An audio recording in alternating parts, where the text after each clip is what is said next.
औज़ुबिल्लाहिमिनश्शैतानिर्रजीम बिस्मिल्लाहिर्रहमानिर्रहीम अम्मा बअदु क़ाल अल्लाहु तबारक व तआला फ़िल क़ुरानिल मजीद व क़ौलुल हक़ बिस्मिल्लाहिर्रहमानिर्रहीम कुल्लु नफ्सिन ज़ाइक़तुल मौत। अल्लाह अपनी लारय बेऐब किताब में इरशाद फरमा रहा है कि हर नफ्स ने मौत का ज़ायक़ा चखना है। जो भी शख्स इस दुनिया पर आएगा वो मौत का ज़ायक़ा चखेगा। इमाम मोहम्मद बाकर अलैहिस्सलातु वस्सलाम फरमाते हैं कि जो शख्स भी इस दुनिया के ऊपर 3 काम करेगा, वो 3 काम फिर अपनी आँखों से जब तक देख न ले उस वक्त तक उसको मौत नहीं आ सकती। मासूम फरमाते हैं कि पहला काम ये है कि जो शख्स किसी के साथ ज़्यादती करता है, जुल्म करता है, सितम करता है, तो जब तक वो उसके साथ या उसकी अहल याल के साथ वो जुल्म सितम ना हो उस वक्त तक उसको मौत नहीं आएगी।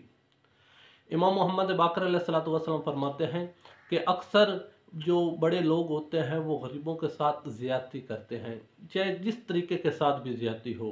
जब तक फिर वो इंसान अपनी आँखों से वो ज़्यादती ना देखेगा उस वक्त तक इंसान को मौत नहीं आ सकती।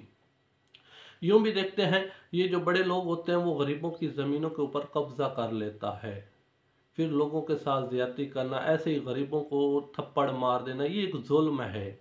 मासूम फरमाते हैं कि जब तक आपने जिसके साथ भी आपने ज़्यादती की है, जब तक आप वो ज़्यादती का बदला नहीं देंगे उस वक्त तक आपको मौत नहीं आ सकती। दूसरी मासूम फरमाते हैं, इमाम मोहम्मद बाकर अलैहिस्सलातु वस्सलाम फरमाते हैं कि दूसरी चीज़ वो है जब तक आप अपनी आँखों से देख न लें उस वक्त तक आपको मौत नहीं आ सकती, वो है सुलह रहमी।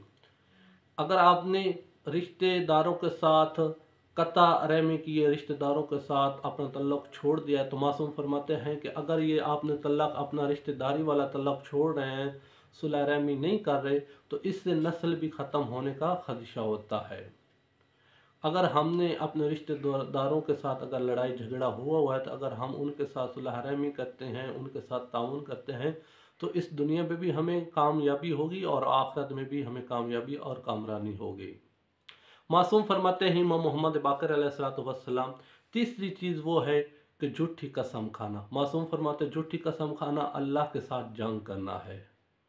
तो अक्सर दुकानदार यही करते हैं, अपना जो चीज़ उन्होंने बेचनी हो वो उसकी ऐसी तारीफ़ें करें, तो मासूम फरमाते हैं कि जो चीज़ आपने बेचनी हो उसकी तारीफ़ मत करें, हालांकि ये एक आप ज़्यादती कर रहे हैं। अगर उस चीज़ में कुछ कमी रह गई है और आपने उस शख्स के साथ इसकी तारीफ़ करके आपने बेच तो दी है, तो आप उसके साथ ख़यानत कर रहे हैं, आखिरत में आपको इसका बदला देना पड़ेगा।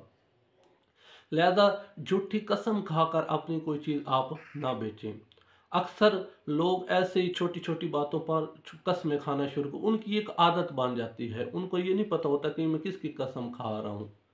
अगर इंसान ये देख ले मैं उस रब की कसम खा रहा हूँ कि जिसने मुझे बनाया है, जिसने मेरे वालिदैन को बनाया है, जिसने ये ज़मीन आसमान सब कुछ बनाया है, वो इंसान उस खुदा की कसम खाता है और फिर भी वो एक छोटी छोटी चीज़ों पर कसम खा रहा होता है। तो ये अफसोस की बात है। मासूम फरमाते हैं कि अगर किसी के साथ आपने झूठी कसम खा कर किसी के साथ सौदा किया है और आपने उसको धोखा दिया है, फिर जब तक आपके साथ धोखा नहीं होगा उस वक्त तक आपको मौत नहीं आने वाली। तो लिहाजा जो लोग भी ये कस्में जिनकी ये आदत बन चुकी है वो इस आदत को ख़त्म करें और अल्लाह की बारगाह में हाजिर होकर माफ़ी मांगे। और जब आप माफ़ी मांगेंगे फिर ये इरादा कर लें कि आइंदा मैं ये कसम नहीं खाऊंगा, तो अल्लाह आपको माफ़ कर देगा। तो धोखा किसी के साथ ना करें, यानी किसी के साथ जुल्म ज़्यादती ना करें।